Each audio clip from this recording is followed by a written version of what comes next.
Up next, Authentically Detroit sits down with spokesman for the American Cancer Society, author and recipient of President Obama Lifetime Achievement Award, Dr. Eddie Connor.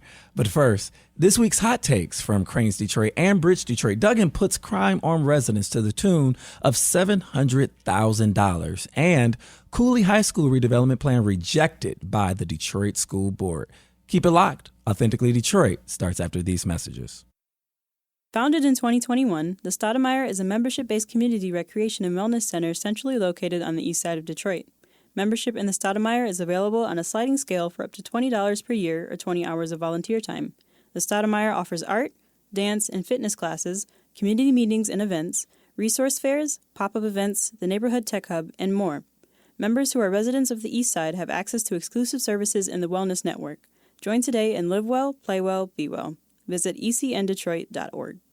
Bridge Detroit is your news and engagement platform that is telling the stories of Detroiters rooted by community priorities.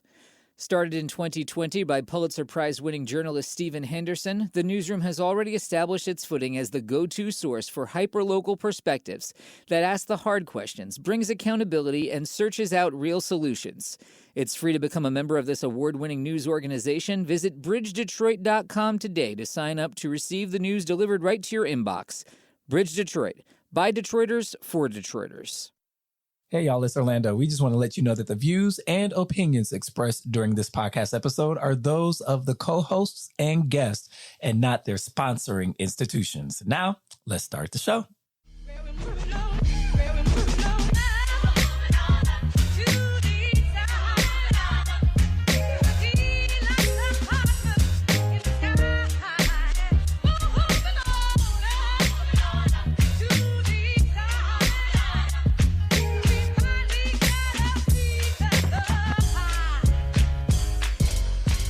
Hello, Detroit and the world. Welcome to another episode of Authentically Detroit, broadcasting live from Midtown at the WDET studios. We're a content partner to bridgedetroit.com. I'm Orlando Bailey, and I thank you so much for listening in and supporting our efforts to build a platform of authentic voices for real people in the city of Detroit. We want you to like, rate, and subscribe to our podcast on all platforms. And I am officially back. Can y'all hear me stretching here in the studio? I am officially back from a much-needed vacation, but it seems that Donna and I have switched places, as she is now in Florida memorializing her late mother-in-law, Doris, rest in peace. But she's also going to squeeze in some much-needed rest, some R&R with her and her husband, Kevin. So send Donna and Kevin some good vibes while they are away. But I'm flying solo, but you are in good hands. This week, we are very pleased to welcome spokesman for the American Cancer Society, author and recipient of the President Obama Lifetime Achievement Award, Dr. Eddie Connor. Eddie Connor, welcome to Authentically Detroit. What an honor it is to be with you, brother. Man, it's really good to have you on. Man, for real. This is long overdue. I'm getting ready to say, why did it take so long? What are you busy. You got stuff to do. Well, you got all these amazing guests. I'm trying to just get in where I fit in. Whatever, you on TV. You're the Emmy Award winner, and gosh, you rubbing shoulders with Kamala. I don't have a President Obama Lifetime Achievement Award, sir. So you got the Joe Biden one is coming. Well, we're glad you're here. You know what I mean? I think it's long overdue. Thank you for saying yes. Can't wait to get into all of the amazing things that you've already done and some of the stuff that you have coming up. How you doing? How's the day finding you? How are you? I'm glad we finally getting the light of day breaking through in the D. Yes. So yes. That makes the world a better place. Yeah. Happy first day of spring, everybody. As we're recording this, it is the first day of spring. And oh, what a spring day it is. I'm really happy. Man, the sun does something for me, at least, right? Yeah. And so I like to say that I brought the sun back from Fort Lauderdale. There you go. I appreciate it. We brought it back. I brought it back for you, man. Thanks, man. Yeah. Thanks. You didn't even go to Orlando, even though your name is Orlando. But you want to know what's funny? That's where Donna Givens Davison is. Oh, wow. Donna Givens Davison is in Orlando. And she checked in this morning with me and our producer, Sarah. And she's like, man, hello from a chilly Orlando. It was only like 55 degrees. And I'm like, oh, y'all might as well be here because it's 50 degrees in Detroit today and the sun is shining. So I hopefully, they get a warm up down there. Yeah. Donna, we love you. We're sending blessings and love to you and Kevin as you guys memorialize Miss Doris down in Orlando. All right. And we'll see you next week. All right, y'all. It's time for Hot Takes, where we run down some of the week's top headlines in the city of Detroit.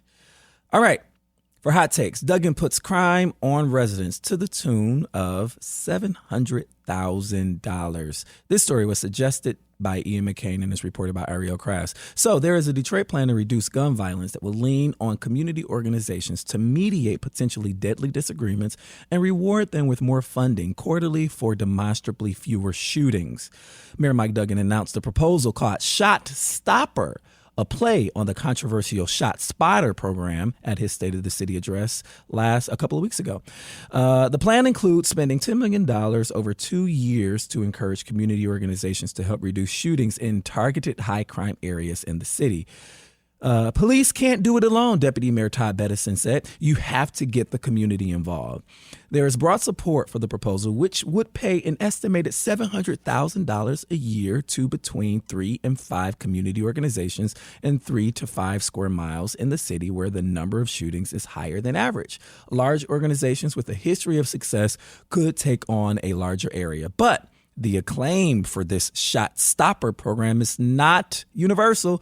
Demetrius Knuckles, a base building organizer with Michigan Liberation, said he's concerned the city will micromanage activist efforts and not give them enough money to compensate for the dangerous situations they may face. He says it's a slap in the face. Stop trying to hold something over our heads. If they're going to run it, let them run it. Money does not make a difference if they're telling you what to do. So, requests for proposals from the community groups opened up a couple of weeks ago on Wednesday, and they close on April 10th. Chosen organizations will be able to double their budgets each quarter if they show reductions in violence that are 20% or more than the city's overall reduction for that same period. Also, Detroit will fund the program with money from the American Rescue Plan Act. If successful, the deputy mayor says additional money will be made available once ARPA funding runs out. All right.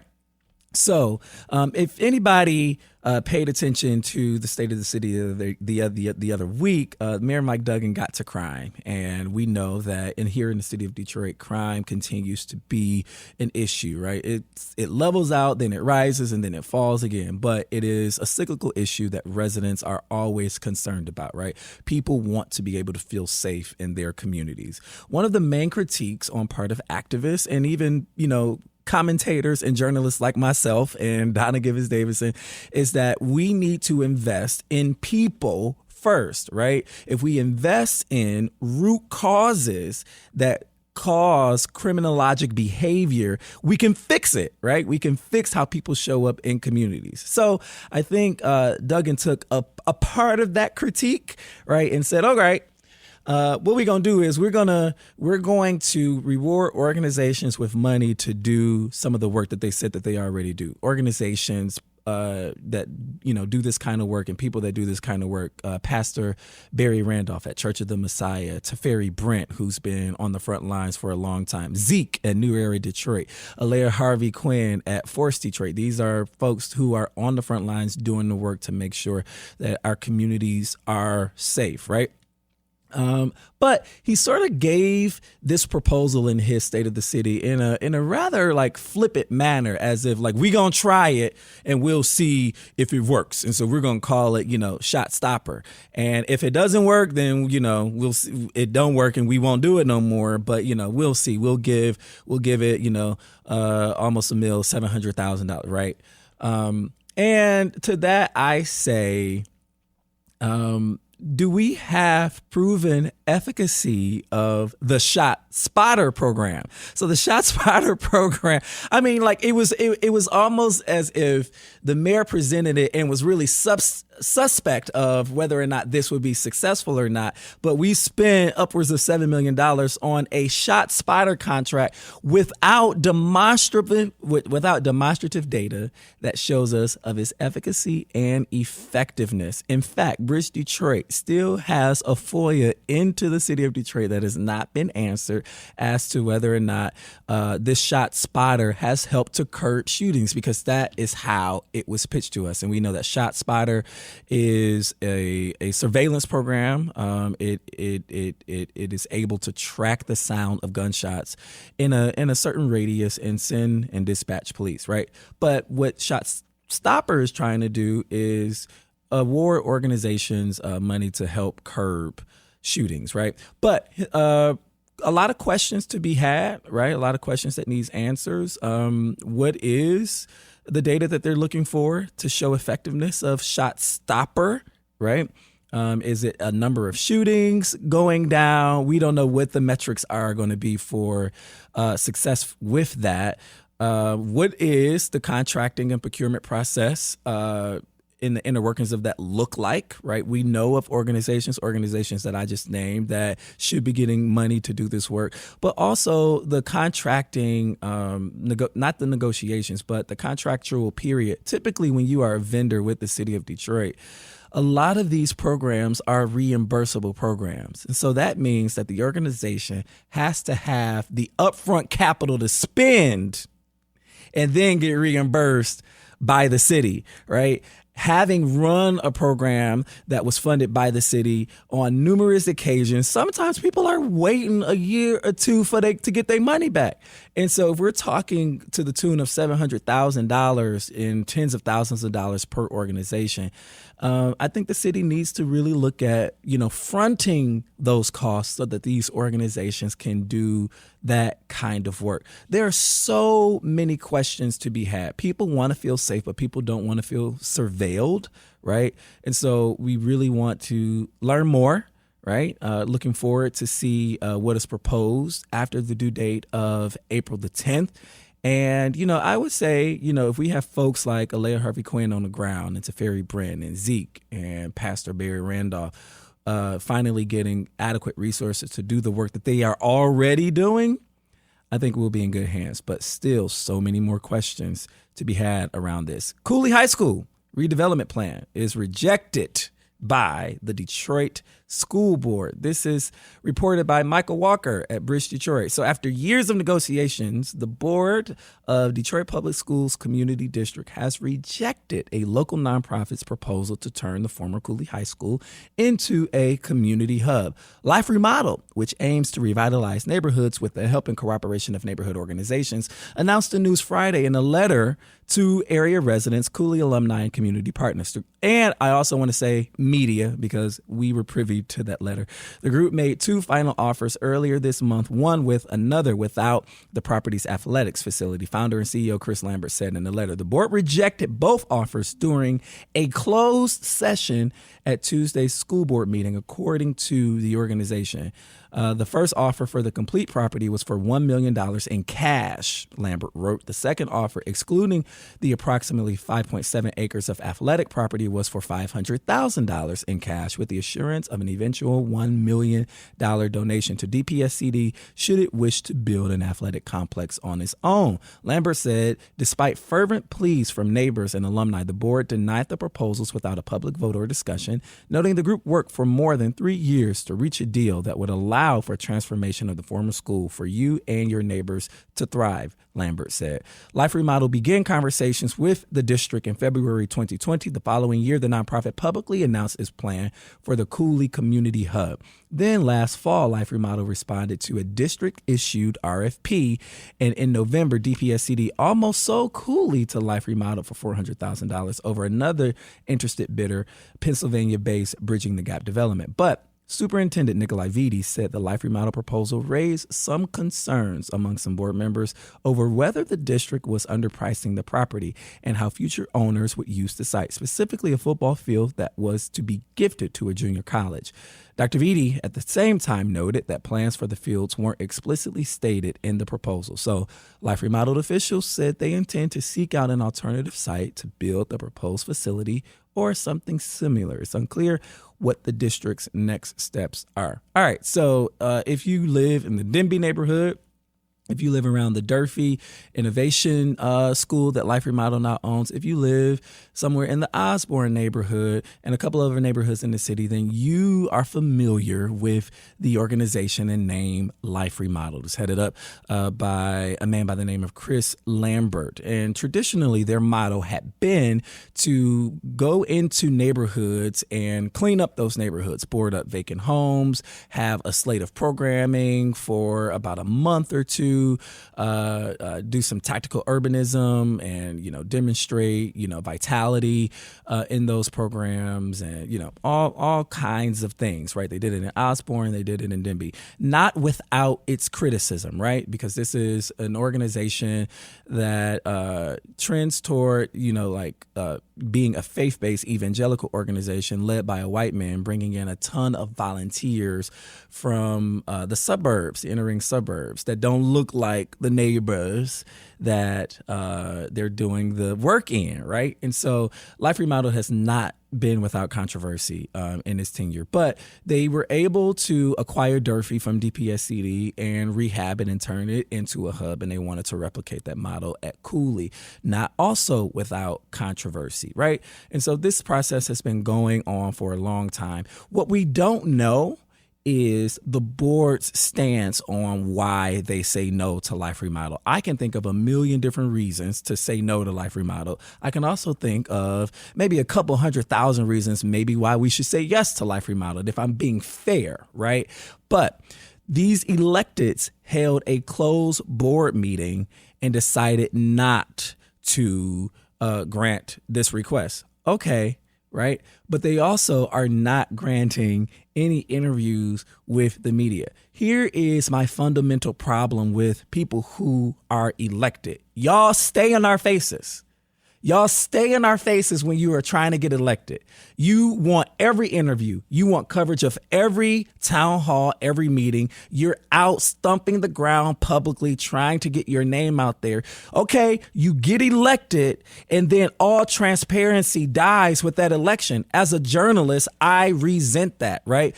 The Washington Post says this: democracy dies in the darkness. Tell us why it's a no. Or tell us why it was trending toward a yes. Tell us something. Tell us something. Instead, what we have is a school board that decided in a closed session to make a decision about something that affects the lives of so many people, whether they thought it would affect them in an advantage or at a disadvantage, right? But we don't have the answers. We have not heard from the superintendent, Dr. Vitti, and we have not been able to land an interview with anybody on the school board. Shame on y'all. Shame on y'all. Right? Transparency, right, and openness is a tenet of democracy. Yeah, we have questions and y'all got to answer them, right? So Life Remodel, they're going to seek, another site. But I got this from Chris Lambert's letter also, and that is, I don't think they're going to give up on a Cooley site either. So there is so much more to come with this story. It reads like a soap opera a little bit, because there's been so many ebbs and flows, so many ups and downs around Cooley and Life Remodeled, and the group that also put in the bid out of Philly with a local partner here in the city of Detroit. So more to come. I know some people are happy about this, and I know some people that aren't happy about this. We're going to stay on it. But we have Dr. Eddie Connor coming up in our next segment, so we want you to keep it locked. More when we come back.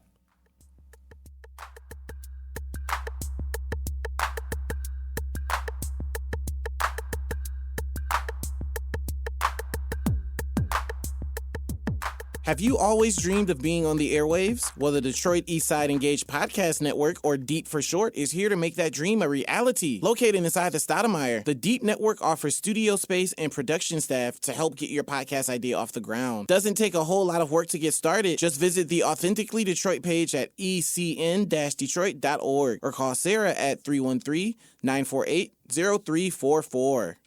Bridge Detroit is your news and engagement platform that is telling the stories of Detroiters rooted by community priorities.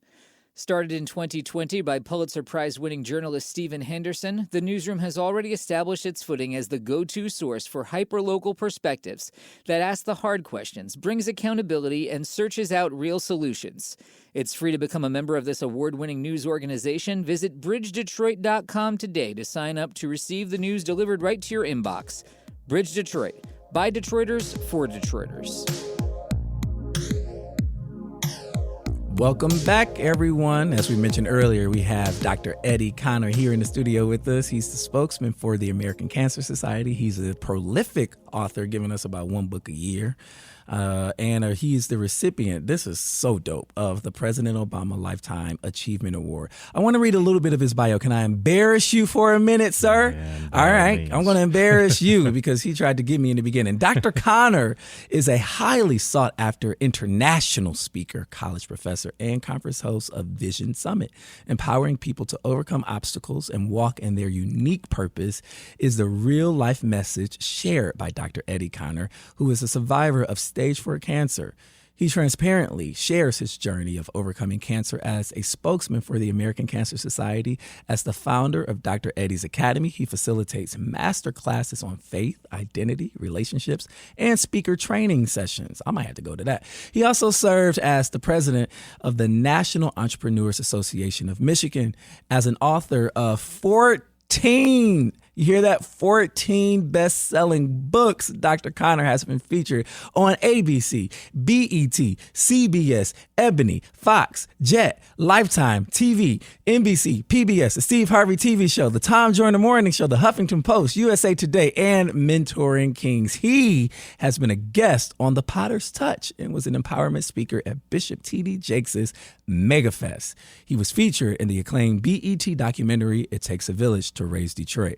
Dr. Connor is the founder of the mentoring programs Boys to Books and Gifted for Greatness, which empowers young males via literacy, leadership, and life skills enrichment.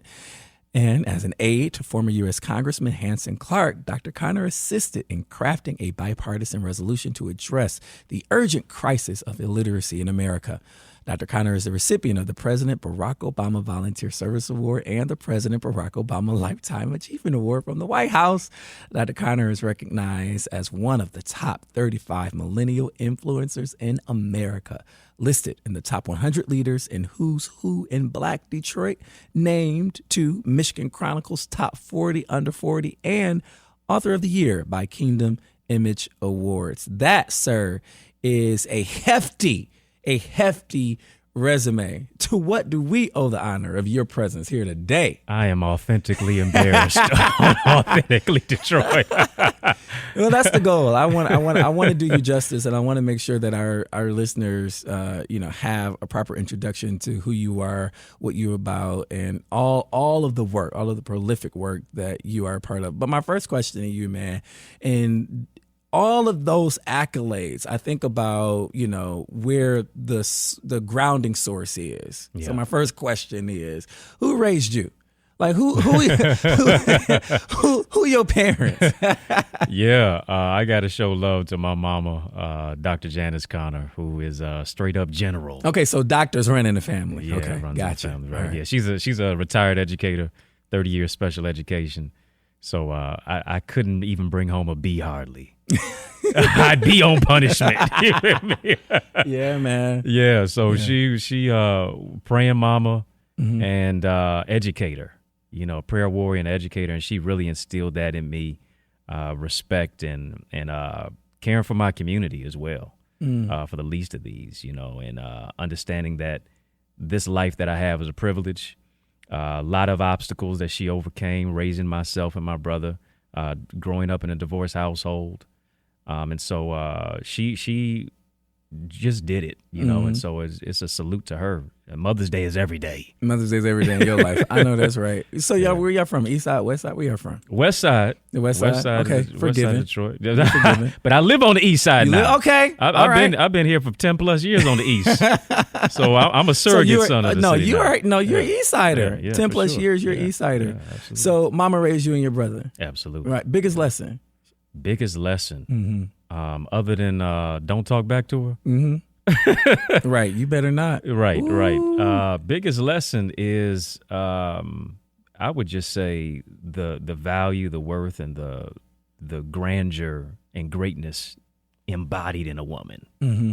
You know, in her 5'3" frame, but she holds so much power. Mm-hmm. That she really showed me that despite how people look at you, despite how the world has castigated you, you got to recognize that there's a gift inside of you. Mm-hmm. And she helped me to discover that, and she loved me through what I went through. When I wanted to die, when I wanted to give up, she loved me enough to fight for me when I didn't want to fight for myself. Yeah. You said something that was really interesting, and I think about the plight of the black mother, Mm-hmm. right? And the black mother who, has to raise, if she's blessed with it, sons, black men, sons, right? I always say this, that I have the luxury of going to sleep with my phone on do not disturb. I don't want to be bothered, but I don't got no kids. My mother does not have that luxury, right? Because she has black sons, and the burden that they carry, right, in raising us, especially if they're raising us by themselves, right, and keeping you safe, but also building you up when the world tears you down. Yeah. Talk a little bit about that.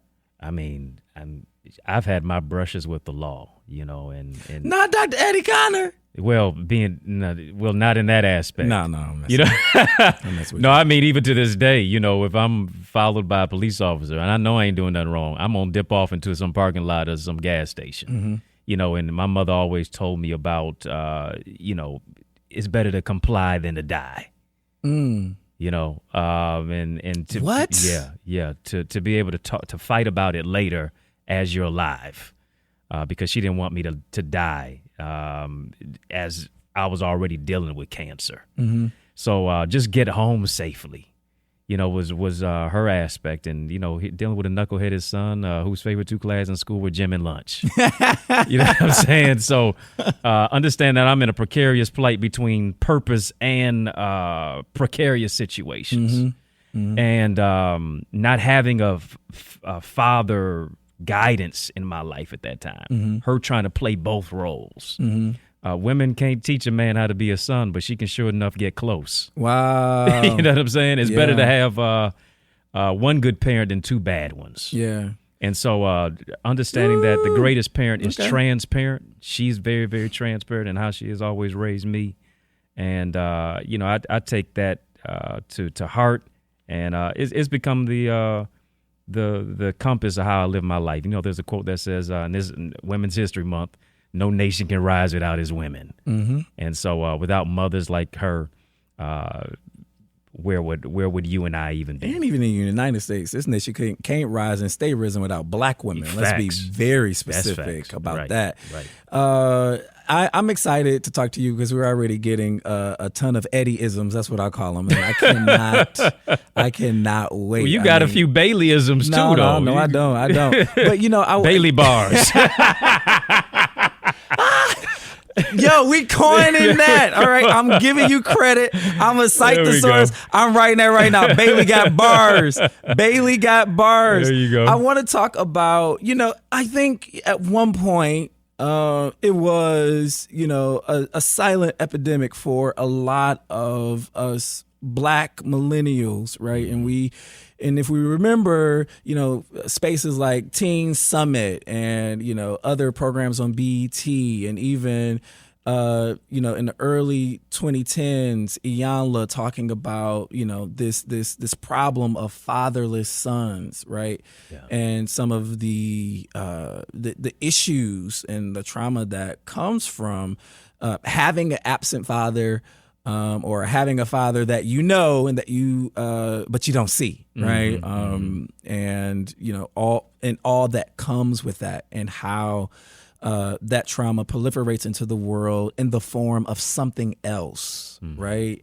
How did you not become that typical hurt, acting out, fatherless child growing up, and even as an adult, because we carry these traumas into our adulthood, right? How did you deal with not having your dad, man? It's tough because for a while I did carry that. I was very, very bitter towards my father, and the question becomes, how do you play a role if you weren't given a script? How do you become a man if you don't see one, much less interact with one? And the man who I looked like the most seemingly cared for me the least. And having to fight through that identity crisis, self-concept, self-esteem, that's all rooted in who you come from, your father. Dr. Joy DeGroy talks about it in her book, Post-Traumatic Slave Syndrome. Yeah. We are in adulthood or we have experience in childhood. It is the trauma that we carry in our DNA that's passed from generation to generation. And so having to reparent myself, having to surround myself with positive male mentors, beyond the cats in the street who I thought were the preeminent people to follow, and understanding, hey, I can't go down that path. I got to take the quote unquote, as they say, the square route, versus just going on the gangster path.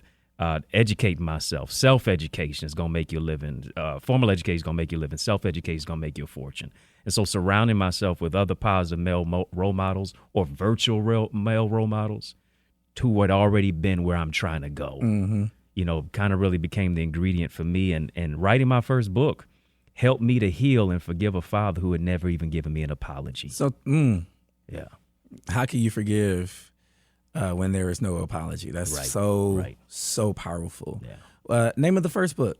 Finding the Can in Cancer. And I write about how my father never even visited me one day in the hospital as I'm going through chemotherapy, radiation, diagnosed with stage 4 cancer. Okay, so take us back to when you got this diagnosis. How old were you? When was it? Where were you? And take us through the subsequent events for you to beat stage 4 cancer. Oh, I mean, what a murky path, precarious place to be in, because I was just a kid in school. I'm getting ready to play varsity basketball, running cross country, and I'm having these chest pains.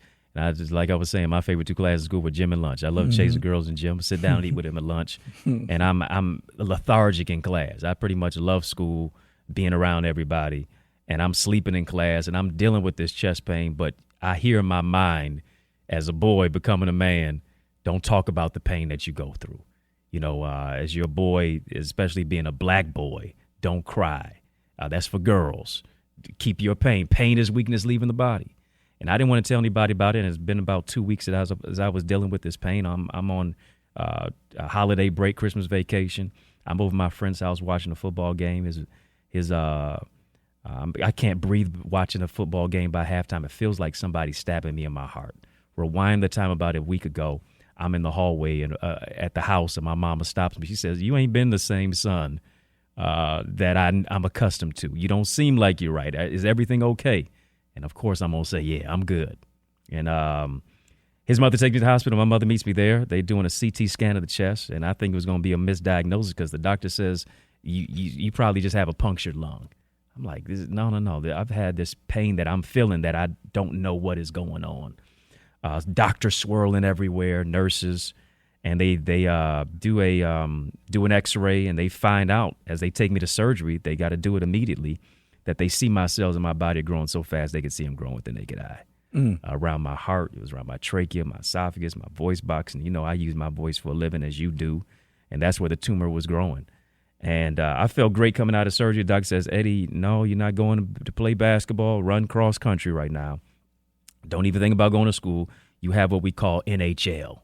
I'm getting ready to be the youngest owner of a National Hockey League team. I'm like, what in the world is that? I'm getting ready to be the youngest owner of the Red Wings. He says, "No, you have non-Hodgkin's lymphoma." I'm like, "Doc, my first language is Ebonics. I'm still trying to learn English." "What do you mean?" He says, "You have not 1, not 2, not 3, but 4. I'm filling my pockets to find $4. He says, "You have stage 4 cancer." I'm fighting for my life when it seemed like I just started my life. And long story short, chemo, radiation 5 days a week, spinal taps, nausea, of course, the chemo, radiation, losing my hair, my self-confidence, self-esteem. I didn't want to fight this disease. You talk about depression, mental discombobulation, going through something that you wouldn't even wish on your worst enemy. So talk a little bit about that. This forced confrontation with your own mortality. Right. Yeah. I remember I looked into the mirror one day, and I'd gotten bouts of chemo and radiation, and I would always go to sleep with a wave cap on. Oh, yeah, because that's what we did. Yeah, that's what we did. For sure. Especially when the hair was short. Oh, Right, yeah, the right. wave's going to be tight. Absolutely. I'm going to be tight and I'm going to be right. I said, no, this chemo ain't taking my hair out. I'd gotten bouts of cancer, bouts of chemo. I said, the doctor says, you're probably going to lose your hair. I said, man, it's been 2 weeks. I'm good. Yeah. I wake up one morning and I'm looking at my white pillowcase. I'm looking at hair follicles. And I take off the wave cap, and it's a clump of hair in my hand. I'm running to the bathroom so fast, like Usain Bolt. Mm-hmm. I bolt to the bathroom, and I look, and half of my hair is gone off my head. And the cry that I let out was unimaginable. I haven't cried like that since. My mother comes in and rushes in me, grabs me and embraces me, and just holds me as I'm crying in her arms. Such a vulnerable moment for me. And she said, son, it's going to be all right. I love you through this. You're going to make it. And that's all I had was her. People I thought were praying for me, literally praying on me. They gave up on me. I remember coming out of cancer. I'm in a convenience store. A guy in convenience me walks up to me, says, didn't say what up, though. Didn't say what's good. Didn't say hello. He just walks up to me. He said, I thought you died. I was getting ready to have a Will Smith, Chris Rock moment. And I wasn't going to be Chris. You feel me? I had such a heat rush. My fist balled up. I didn't even know what emotional intelligence was at that time. Of course. And I had to exercise it. Mm-hmm. And it was it just reminded me so many people gave up on me, and I was one of the ones who did as well. And to resurrect hope, all you need is just that one person. And that one person for me was my mother. Man, a black man and his mama. Yeah, I'm telling you. You think about George Floyd. You think about Tyree Nichols. Who did they call out to? They mama. They mama. Mm. And that's who I called out to in my situation where something was killing me from the inside out. Mm-hmm. Mm-hmm.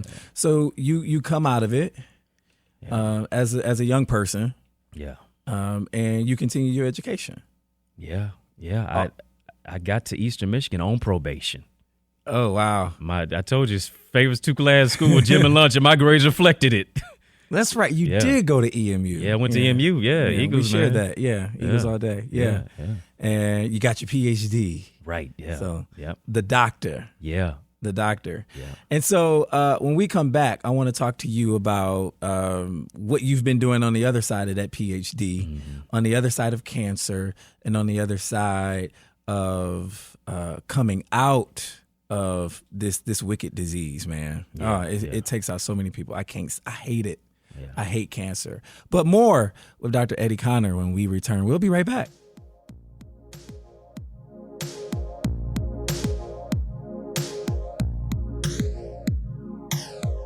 Founded in 2021, the Stoudemire is a membership-based community recreation and wellness center centrally located on the east side of Detroit.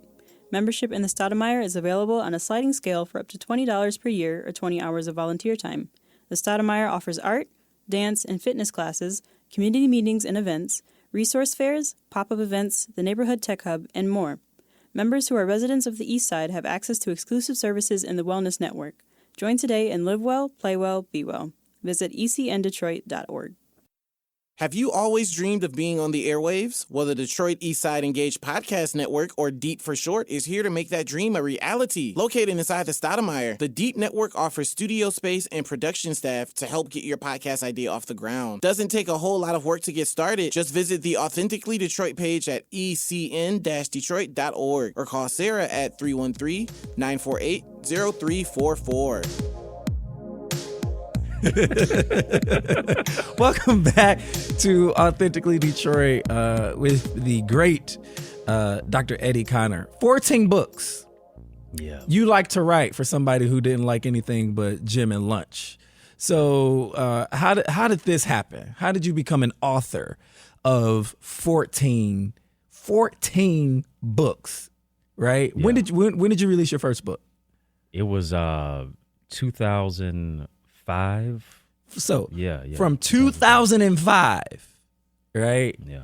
To through 2023, this man has released 14 books, and some of us could barely write a paragraph. I still struggle sometimes. Let alone a book. Okay, take us on this journey, man. When did you decide that you were going to be an author? Here's the thing: I never wanted to be a writer. Mm-hmm. It was the loving nudging of a mother's hand in my back, saying, you need to write your story, and me procrastinating. I'm one of the biggest procrastinators you could probably ever meet. Lies. I'm telling you. Okay. I had to read a 300-page book one day for anthropology class, and I waited till the day of finals. Ain't nobody beating that. So she was saying, hey, you got to write your story. It's not just for you. It's to bless somebody. And I started falling in love with the writing process because it became so therapeutic for me. I didn't have therapy at that time.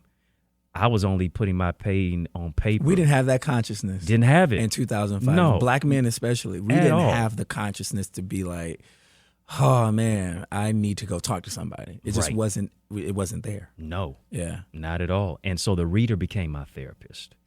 I was able to emote and express the pain that I had in my heart and put it on pages. And after I said, this is going to be the only book I write. This is to get my mom off my back. And, of course, after you write the first one, everybody asking when the second one coming. And you could have never told me. And I'm sure you got a prophetic gift, but you could have never told me that I would have been in number 14 by now. But you know what's interesting is the evolution of your subject matter. Yeah. Like yeah. it's really clear. So I don't want to give it away. I don't want to bury the lead. I'm gonna let you introduce us to that evolution. Yeah. Yeah, I mean, I've written on everything seemingly from the plight of the black woman, how we need to love her, in my series, Dear Queen, Volume 1 and 2. Where did that consciousness come from, beside Mama? I think it came from the fact of watching our sisters have upward mobility, seeing them outnumber us even as black men on college campuses, being the largest homeowners in Atlanta, being the ones who graduate from college and eclipsing any They're other. the most educated segment in the United States. Yeah. And so it was just kind of an elephant in the room, especially as I was doing a lot of women empowerment seminars, for me to write about the topic and the subject matter. And so that really kind of became eye-opening and really, kind of maybe put me on the map a little bit in my writing. Then I've written about... A little bit. Okay. Did y'all hear his bio? Go ahead. I'm listening. Man, well, and then also I've written about My Brother's Keeper, me working with former President Obama's My Brother's Keeper initiative, developing some of the language for that through my mentorship of black boys through Boys to Books. I remember that. Yeah. So this inclination, this proclivity to mentor folks coming up under you, especially boys, where did it come from? Totally because of what I didn't have. Yeah. It's kind of me mentoring my 13, 14, 15-year-old self as I was just lost in the sauce. Not knowing who I am, no clarity on my character, no clarity on what I wanted to do in life and who I was going to become, much less what does it even mean to be a man. So I wanted to really pass the baton and kind of be that surrogate father figure, much less big brother, mentor to a lot of young brothers who were just like me. Yeah. And I taught as an educator for 12 years in the classroom. And what I saw was when young boys open up a book, they close their eyes. Because oftentimes the language and the literature is not culturally relevant.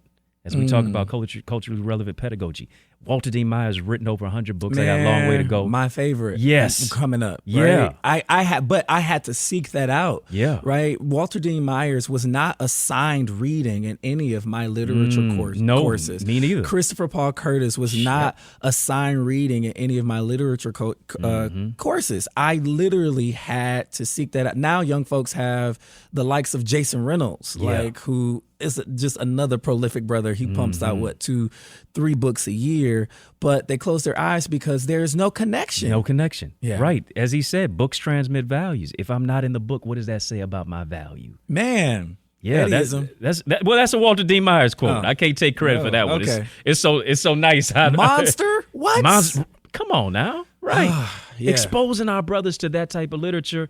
A Tupac Shakur, rose that grow through the concrete. All of this that led us to it's a young all brother. Literature. Yeah. All of it. Yeah. Yeah.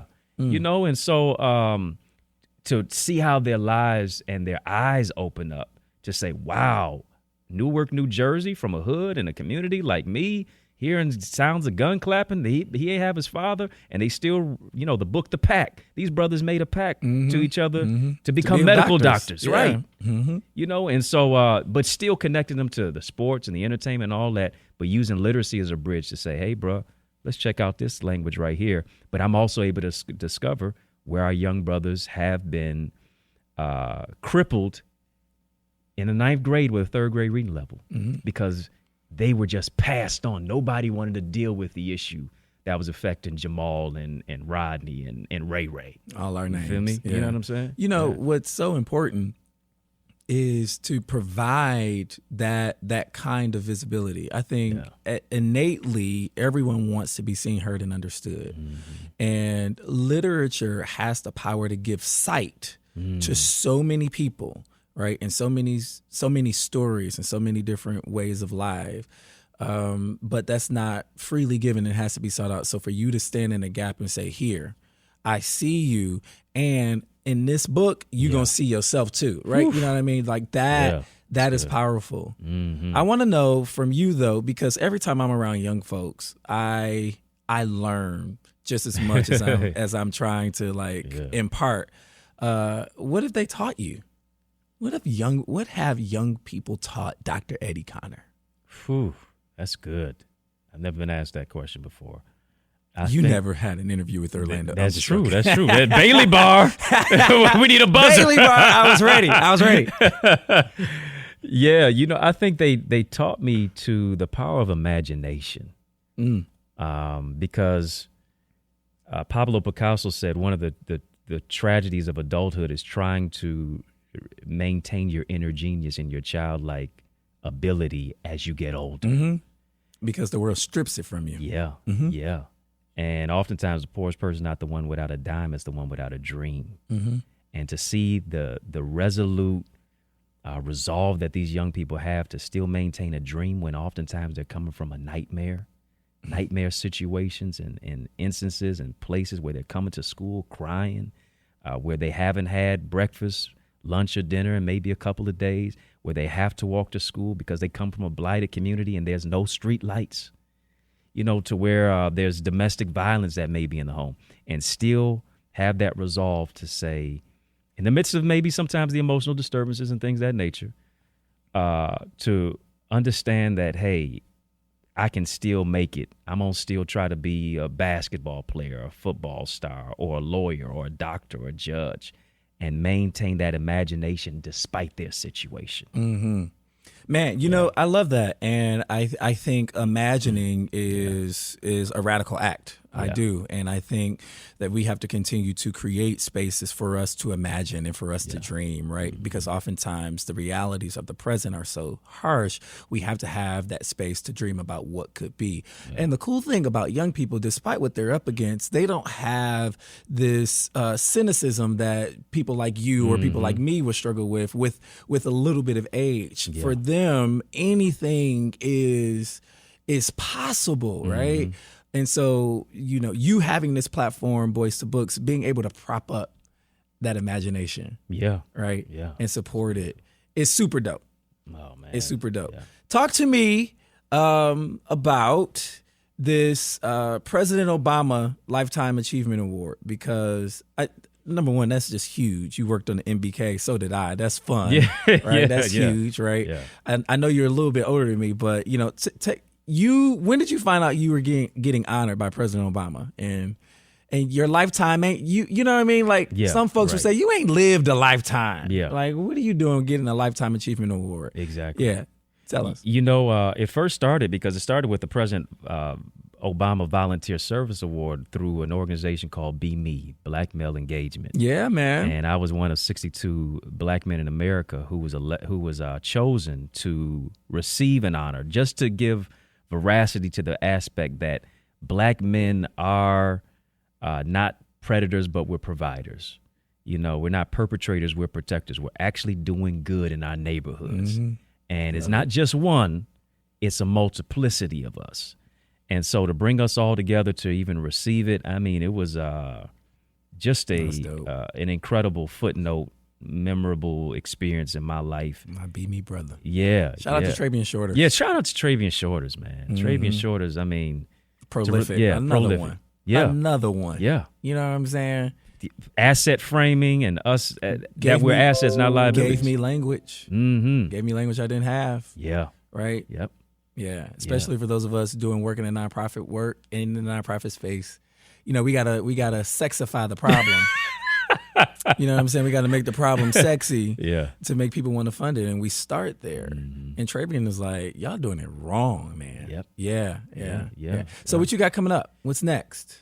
What's next is there's a book coming out. I'm getting ready to put out my 15th one. And I know I did 2 last year, February and June. And I felt like I procrastinated on this one, but I knew I had to do it. It's called Identity. Mm-hmm. I'm looking at May 23rd is the release date, but Identity: Keys to Discover Your Uniqueness and Unlock Your Greatness.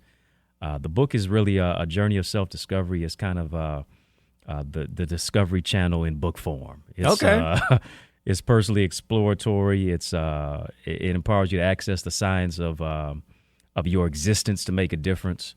The book is also a way that you find your space of how to serve and succeed. It's really how to put your dream in drive and channel that energy to really walk by faith into your destiny. And so I wanted to really look at who we are, who we used to be, and who we're becoming, and really define the essence of who it is that they are to the granular level of their core being. Yeah. That is amazing. The 15th book. Yeah. All right. Talk to me about your writing process. Like, where do you go to write? I mean, you know what I mean? Like, how does this happen? You put out 1-2 books a year. How does this happen? Well, the thing is, I have to feel a certain level of inspiration about the book. I have to, generally it comes to me as a title. It just comes from God, definitely. Mm-hmm. It just drops on me. I could just be driving. I could just be riding. I could be washing my hands. It's kind of like Michael Jackson. They asked him, how did he come up with the beat for Billie Jean? He said, I was just driving down Rodeo Drive, and all I heard was doom, doom, doom, doom. And then he just put context to it. He put language to it. There it is. Not Rodeo. Right. All right, Mike. In Cali, man. So my California is my home. I'm just cooped up in the crib. Mm-hmm. And once I get the idea and I get the subtitle, the chapters come, and then I just take the time to write. Sometimes I'm writing 8 to 10 hours a day. Mm-hmm.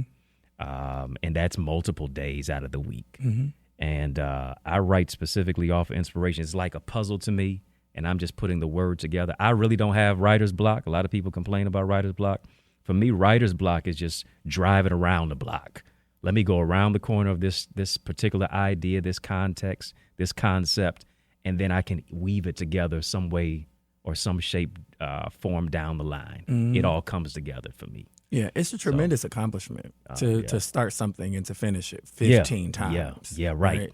Do you teach people how to write books and how to get published and all of that? I have. There's been a ardent clarion call for me to start doing that even more. Mm-hmm. People wanted to see me do it in sessions. I remember I actually did a session about a year or so ago, and it was really well attended, virtual space and place to be able to share with people how to develop a book and what the writing concept and structure is all about. Because a lot of people struggle with procrastination. 80% of people want to write books. Not 80% of people are doing them, though. Mm-hmm. So to start something and finish it, hey, I've only been able to do it 15 times. 15 times I found inspiration. So I'm blessed to do that. All right, y'all. Yeah. Identity: Keys to Discover Your Uniqueness and Unlock Your Greatness. Yeah. We'll be on sale what day? May 23rd, 5/23/23. Okay, where can they get it? Amazon, Barnes & Noble, iTunes, Audible. So it'll be an ebook, audiobook, a hard copy. Yeah. Who read it? You? Did you read your audiobook?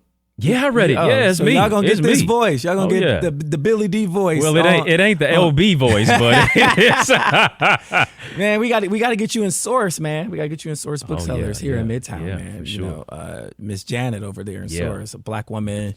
Miss Allison, another black woman. Mm-hmm. I mean, really phenomenal space. The other thing that I wanted to talk to you about, and we're running out of time, but it's always the hot topic, and you give a lot of advice. You give a lot of relationship advice, right? We've seen you on Steve Harvey. We've seen you at the Essence Fest. I mean, my guy is booked, bro. He's booked and busy, right?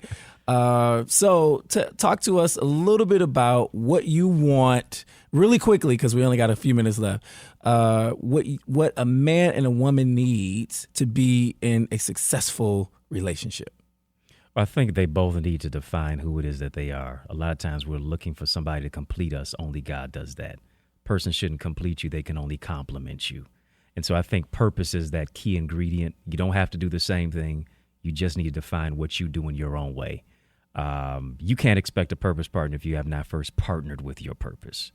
And so I think as two becoming one, it is friction. But I believe once you both know what you want, who it is that you are, I think you can find some common ground and understand that compatibility is beyond attractability. It's got to be the key to purpose. Ooh. Our audio engineer is in there. You can't see him. He in there snapping his fingers. I appreciate the love. It's beyond the attractability. That's a nice button on this conversation. Listen, I want to let you know that if you have topics that you want discussed on this podcast, you can hit us up on our socials at Authentically Detroit on Facebook, Instagram, and Twitter. Or you can email us at authenticallydetroit@gmail.com. Dr. Eddie Connor. It's an honor, brother. Thank you for sitting across from me today, man. I appreciate it. This is one of the crown and jewels. This is going on in the bio for me. Man, whatever. I'm interviewed by a by Emmy Award winner, Pulitzer Prize It is amazing journalist. That is. I appreciate you. It's brother. time for shout outs. So Donna is absent. So my first shout out will be to her. Donna, I hope you enjoy your time away, but get back soon. Enjoy, but don't enjoy too much. We need you back here, okay? I want to also talk about an event that I'm happening to be the host of. So, as you all know, in another life, I moonlight as the host of the Urban Consulate here in the city of Detroit. And on April the 5th, we have an evening with Jason Reynolds planned. He just finished out his term as the Library of Congress's National Ambassador for Young People's Literature.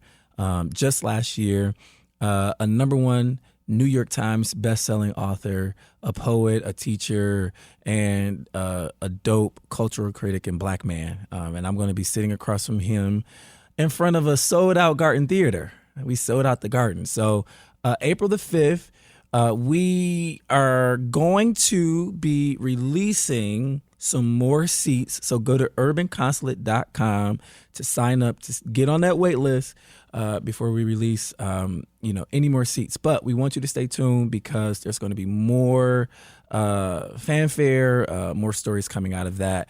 We will also be premiering a series that we're going to announce there entitled In Session, where some amazing Black change makers and wisdom sharers are going to share their expertise around equitable development, activist architecture, amplifying Black voices, and things like participatory budgeting and creating change from the ground up. So be on the lookout for that April the 5th. I am so excited to sit on stage across from Jason Reynolds. And also, another announcement, on April the 18th, we will be hosting a youth forum on public safety here in the city of Detroit. Young people have a different take on what it means to be and feel safe, and we want to hear from the young people. That's going to be at the Chroma Detroit from 6 to 8, and we're going to feed the young folks. So come on out, tell your young folks about it. We want to see them on April the 18th. Eddie, you got any shout-outs, man? Man, I got to shout out amazing publicist, Kelly Sane, who's doing insane work, and all my people who are part of my amazing Eagles Academy. For those who'd like to be a part of it, it's an amazing academy where we focus on influence, ideas, impact, and also increasing your income. You can join us by registering. The revolution not only be televised, it be digitized. www.theeaglesacademy.com. Follow your boy, Facebook, Instagram, Twitter, TikTok. We don't stop at Eddie Connor Jr. All right, y'all. We thank you so much for listening. Until next time, we want you to catch the wave.